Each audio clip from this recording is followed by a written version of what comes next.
इंदौर में एक बार फिर कोरोना ने दस्तक दी है। शहर में कोरोना के 2 मरीज सामने आए हैं। इनमें से एक की केरल की ट्रैवल हिस्ट्री मिली है। इन्हें घर में ही आइसोलेट किया गया है। कोरोना पॉजिटिव में से एक अहमदाबाद का रहने वाला है और काम के सिलसिले में इंदौर आया था। दूसरा मरीज इंदौर का ही है जो हाल ही में केरल से लौटा है। दोनों में कोरोना के हल्के लक्षण हैं और उनकी हालत स्थिर है। दोनों मरीजों की स्थिति फिलहाल सामान्य बताई गई है। स्वास्थ्य विभाग ने अलर्ट जारी किया है, लेकिन इसे केवल सावधानी बरतने के तौर पर देखा जा रहा है। मुख्य स्वास्थ्य एवं चिकित्सा अधिकारी बीएस सेतिया ने बताया कि दोनों मरीज 30 और 33 वर्ष के हैं। दोनों को बुखार, सर्दी, खांसी थी। उन्होंने प्राइवेट लैब में जांच कराई थी। इसमें पता चला था कि दोनों कोरोना पॉजिटिव हैं। दोनों व्यक्तियों के फिर से एक बार सैंपल लेकर जांच के लिए भेजे जाएंगे। इनके संपर्क में आए लोगों की पहचान की जा रही है और उन पर नजर रखी जा रही है। स्वास्थ्य विभाग ने देश में बढ़ रहे कोरोना केसेस को देखते हुए सभी से सावधानी बरतने की अपील की है। Bureau report, MP express 24/7।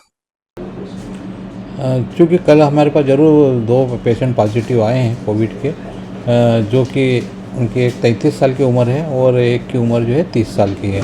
33 साल की उम्र के जो पेशेंट हैं उनकी ट्रैवल हिस्ट्री ज़रूर है, जो कि केरल में गए हुए थे और प्रिकॉशन के तौर पे उनको सर्दी, खांसी, बुखार आए थे, तो उनको प्रिकॉशन के तौर पे उन्होंने प्राइवेट डॉक्टर को दिखाया और दिखाने के बाद उन्होंने लैब में जांच भी करवाई है, तो उनका कोविड टेस्ट पॉजिटिव आया है। चूँकि उनमें लक्षण थे और हमारी कोविड की जो हेल्थ टीम थी वो जैसे ही पता चला कि 2 पेशेंट कोविड हो तो उनके कॉन्टैक्ट ट्रेसिंग के लिए उनके घर भी गए थे और उनको समझाइश भी दे दी गई है कि आप होम आइसोलेशन में रहे, और उनके जो कॉन्टैक्ट में थे उनमें कहीं भी ऐसे कि कोई कोविड जैसे या कोई उनके ऐसे लक्षण नहीं थे कि सिम्टम्स, तो उनको डॉक्टर की सलाह के साथ उनको होम आइसोलेशन किया गया है और वो घर पे ही अपने प्रिकॉशन के तौर पे रख रहे हैं।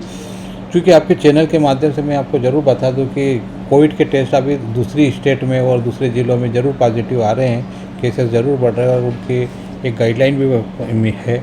तो हमें सावधानी के तौर पे जिस तरह से हमने प्रथम, द्वितीय और तृतीय की हमने तैयारी करके, हमारी 2 कोविड की लहर थी और उसका तृतीय लहर की भी हमने काफ़ी अच्छे से तैयारी करी, तो अभी कोविड में ऐसे कहीं भी लग नहीं रहा है कि हमारे पास पैनिक होने की ज़रूरत नहीं है। मगर प्रिकॉशन के तौर पे अगर आपको लगता है कि कहीं हमें कोविड के लक्षण जैसे सर्दी, खांसी, बुखार, तो उससे डरे नहीं, आप अपनी जांच करवा लें और जांच करवाने के साथ ही साथ आप अपने डॉक्टर को दिखाने के उसका ट्रीटमेंट भी प्रॉपर करें और जहां कोविड पॉजिटिव होते तो आप होम आइसोलेशन ज़रूर हो जाए।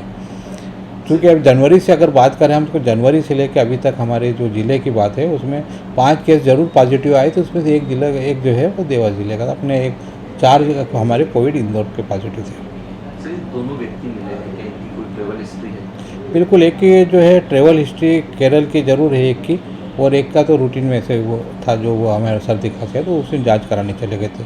तो ट्रैवल हिस्ट्री और ट्रैवल हिस्ट्री के साथ हम उनके कॉन्टैक्ट में भी देख लिए कि जितने कॉन्टैक्ट में उनका सबकी कॉन्टैक्ट ट्रेसिंग भी करवा लिया। अभी दोनों की कैसे? अभी दोनों की साधारण है और घर पर ही है, ऐसे कोई गंभीर उनमें लक्षण नहीं है। पैनिक होने की जरूरत नहीं, बिल्कुल भी हमें जो मैं बोल रहा हूँ कि हमारे ज़िले को अभी पैनिक होने की ज़रूरत नहीं है, मगर प्रिकॉशन के तौर पे हमें ये बिल्कुल सावधानियाँ रखना पड़ेगी और हम अगर ऐसे कहीं लक्षण मिलते हैं तो हम ज़रूर जांच करें। क्योंकि हम अगर ये याद करें, हम पहली और दूसरी कोविड के लहर की तो बिल्कुल यही समय था, मार्च, अप्रैल, मई के बाद ही लक्षण आए थे, तो ये इस समय ज़रूर कुछ कोविड के पॉजिटिव केस आए, लेकिन हम लोग सावधानी रख लें। स्वास्थ्य विभाग की तरफ से कोई अलर्ट जारी किया गया? बिल्कुल अलर्ट जारी यही है कि हमारे जो है जितने भी है कोविड के जहाँ केसेस मिलते हैं तो हम उनका कॉन्टैक्ट ट्रेसिंग और ये सब चीज़ें करें और उनका जीनोम सीक्वेंस भी कराएंगे ताकि कहीं भी कौन से जो वायरस है किस तरह का है।